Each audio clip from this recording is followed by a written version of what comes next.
all I wanted 13 years ago, I wanted to stop the struggle that was going on in my head. The friggin' struggle, man. It's like I had done years and years of work, personal growth stuff, to try to change the way I felt in my head and the way I felt about myself. I just wanted to stop the struggle. I wanted to get out of judgment of me. And I thought I was judgmental of other people because I could perceive all the judgments they had of themselves, and I always thought, oh my God, I can't believe I'm thinking this about them. It wasn't until I came to Access where we said, hey, what if you're just aware of their judgments of themselves? And I went, what? Well, what if, like, if you ever walked by a person who had judgments of their body and thought, oh my God, and picked up on all their judgments and thought you had those judgments? What if you're just really friggin' aware? What if you have been your whole life? What if you're not nearly as wrong as you thought you were? And what if there is something so beautiful and so amazing about you? And what if you are far more beautiful than you've ever given yourself credit for being? Does it make you feel lighter when I say it? What's true always makes you feel lighter. A lie always makes you feel heavier. Please get this. This one tool will be your saving grace for everything from this point forward if you'll use it. Okay, I'm going to give you all kinds of stuff tonight, but in order for it to work, you have to actually use it. See, there's something that carpenters know, okay? Your drill will not screw in a screw if you don't use the drill. Knowing you have a drill and knowing it should screw in the screw does not actually work. So a carpenter, you will not see many carpenters hold a screw up against a wall and go, I've got a drill that would totally do this. Okay? Like, you got to use the damn tool in order for it to work. Okay, I will recenter myself on my table now. Okay, so 13 years ago, what I wanted was to end the struggle that was my life. And I literally was reading 5 books at a time, self-help, spirituality, metaphysics. I read some of the weirdest shit you have ever thought of reading, okay? Shit, we're like, no, we're not from here. We're from spaceships that come from the Pleiades and blah, blah, blah. And we are going to bring the dawn to the new world and blah, blah, blah. And I'm like, okay, cool. I was like, I didn't care what it was. If it made me feel lighter, I was like, okay, cool, yeah, great, awesome. Except my life didn't change.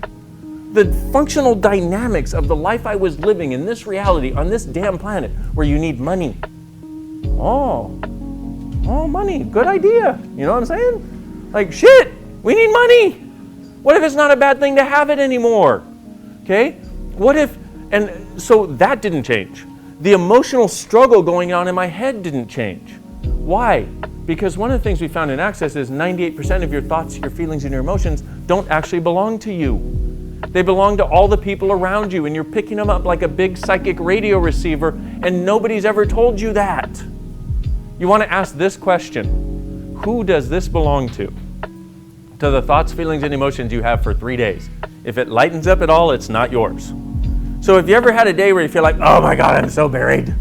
You wake up in the morning, you're like, ah! Feels like an elephant is sitting on your head. That's the way I woke up this morning. I was like, oh my God. I'm like, I've been doing this 13 years and it's this intense today. Some of you are like, well, do I want to do it? If he's been doing it 13 years and you have that, I don't know, you know. See, but what I realized was, wow, there is definitely something that I'm aware of here. What is it I'm aware of? And how can I change it so it's easier for me? What is it ask these questions, okay? Literally, if you'll start to ask questions about the things that come up, rather than being something you can't change, something you can't solve, something you can't make different, you'll start to open these doors of awareness to something different, but you have to ask the question to open the door. What is it I'm aware of? And what would it take for this to change, to be better for me and easier for me? You know, it's weird, but it's okay to ask for things to be easier for you. I want to say that again in English. It's okay to ask for things to be easier for you. What? A lot of us never ask.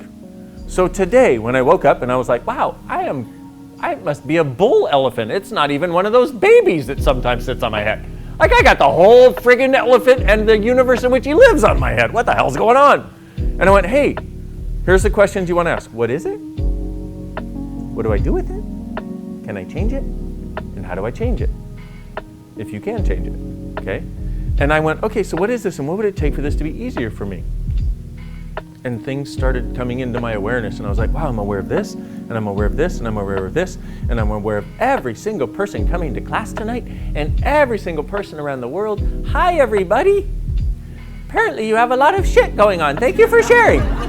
You know? But the thing is, most of what has gotten you down is actually your awareness. It's not that it's even actually you. It's not that you're that screwed up. You're just that friggin' aware and have been your whole life. You're that friggin' aware and have been your entire life. And nobody's ever given you a vehicle for how do I use this awareness? Well, why? Because nobody else knows about it. That's why I'm here. You're welcome. Okay. That's good. So this thing 13 years ago where I was literally going to kill myself it was like I was waking up struggling every day. And I was so tired of it. And I was doing everything that this reality said I should do to change it. I was going to every self-help seminar. I was reading every self-help book. I was reading every metaphysical book. I was reading every psychological book. I was reading every book that I thought might have something to give me to change it. Because I knew in here, probably like you do, that it should be different. And so I got to that place where I was like, you know what? Universe, if this doesn't change, I'm killing myself. I have so had enough. I have been working for you, trying to make people's lives better, trying to make the world a happier place, and this sucks. I don't want my life to suck anymore. If my life is going to suck, I'm killing myself. I'm going to go suck someplace else.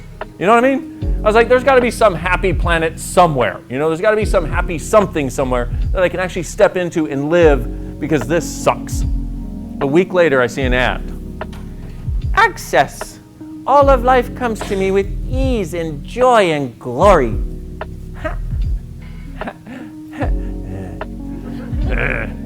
Have any of you ever been highly depressed and some happy asshole comes along? You know what I'm talking about?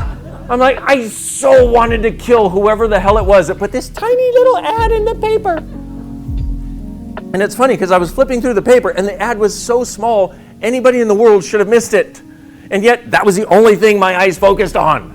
And I was so pissed at whoever was like so friggin' happy, friggin' Pollyanna, friggin', that I threw the paper away. Shut up.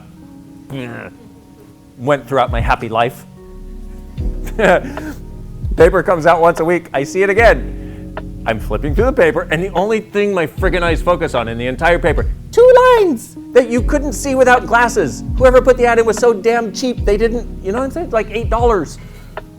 Access all of life comes to you with ease and joy and glory. Call Shannon. And I got angry. And then all of my barriers melted all of a sudden. And I kind of went into this space of what if? What if life could actually be ease? What if it could be joy? And what if it could be glory, which I had no idea what glory was at the time. It actually means exuberant expression and abundance.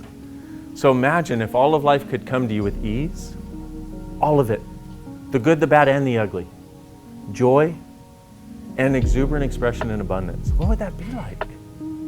How? Wouldn't it be kind of much cooler to wake up in the morning and go throughout your life and start to enjoy it? So that's my invitation to you. Because what happened was I called the lady after, after the second time, because I realized whether you love it or hate it, there's something there for you. Somebody told me that a long time ago, and I finally clicked in, and I went, okay, all of that comes with these enjoying. So I call her. I'm like, what do you do? She's like, oh, we do all kinds of stuff. I'm like, because she seems like one of the only happy people I have met in Santa Barbara in the time that I've been there. And I'm like, okay, what are you going to do for me?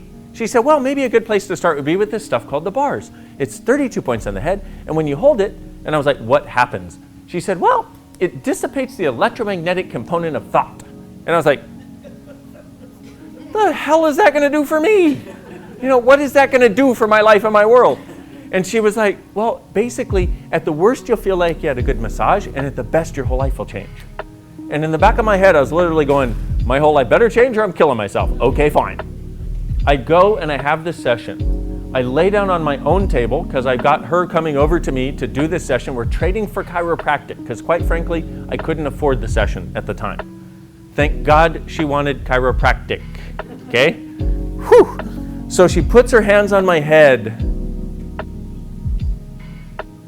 and I feel this energy go through my body. And I was like,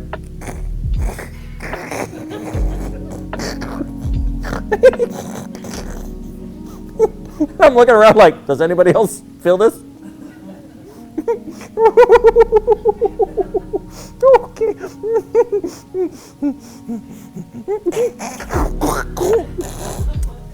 And she moves her hands to all these different spots, and I have no idea what the heck she's doing, but every time she moves it, I go,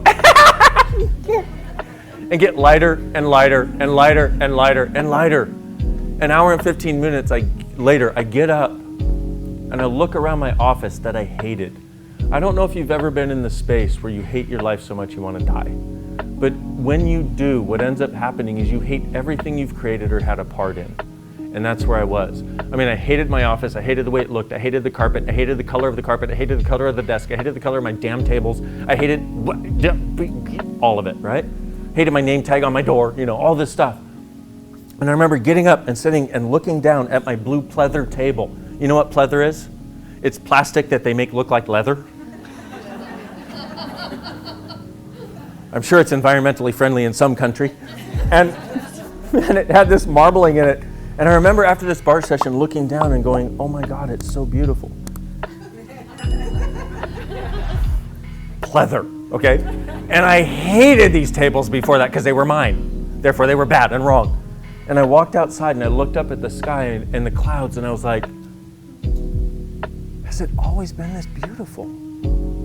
And I literally never contemplated killing myself again. Okay, but the thing also was, she gave me a tool, and what happened was we would get together once a week. We'd do chiropractic, we'd do access. Okay, I'd do chiropractic on her, she'd do access on me. And what would happen was she would give me a tool or two tools to use until the next time we got together. And what was amazing to me was every time she'd give me one of these tools, that's exactly what would show up the entire next week. But what happened with this was, when I had this first session, my life prior to the session, I can't even get this ball small enough, okay? I was contracted like I can't even begin to tell you. I just felt like there was no possibility and no space for me. And all of a sudden, I have this one session with this lady, and it went, and I was like, okay, cool. Wow, I can breathe. Have you ever had that where you feel really contracted in your life and then you find some way to change it and all of a sudden you feel like you can breathe? That's what I got from this one bar session. But now here's the thing, is I had something like that in the past, not that dynamic, but something like that from the other things that I'd done. And what happened was it was like I had this space and then I'd walk out of the door, I'd walk out of the seminar, I'd go back to my life, quote unquote, and I would have things happen that would happen in my life as things happen in our lives. And it felt like one little pebble came in and I got a little more contracted. And then another one and I got a little more contracted. And then another one and another one. And then finally I was back to that same state of contraction. But what happened with this was she gave me tools to use so that when the little pebbles came in to make me contract, I could use the tool and I'd make contract for a second. And then I'd use the tool and I'd go pop. And then I'd use the tool again and I'd go pop. And then I use the tool again and I'd go pop. And then what happened was the situations of my life actually became the tool for my expansion. Previous to this, the situations of my life became the tool for my contraction. Oh, so part of what you need to change what you're looking to change in the world is the right friggin' tools. The tools that actually look not from this reality, but from beyond this reality. See, one of the things about Access is it ain't from here, okay? It's not from here. It doesn't believe you should live here. It's like, hey, I don't know how you ended up on that planet, suffering and all that shit and all that judgment. I get it, totally get it, but you know what? You know something greater. Let's be it here too.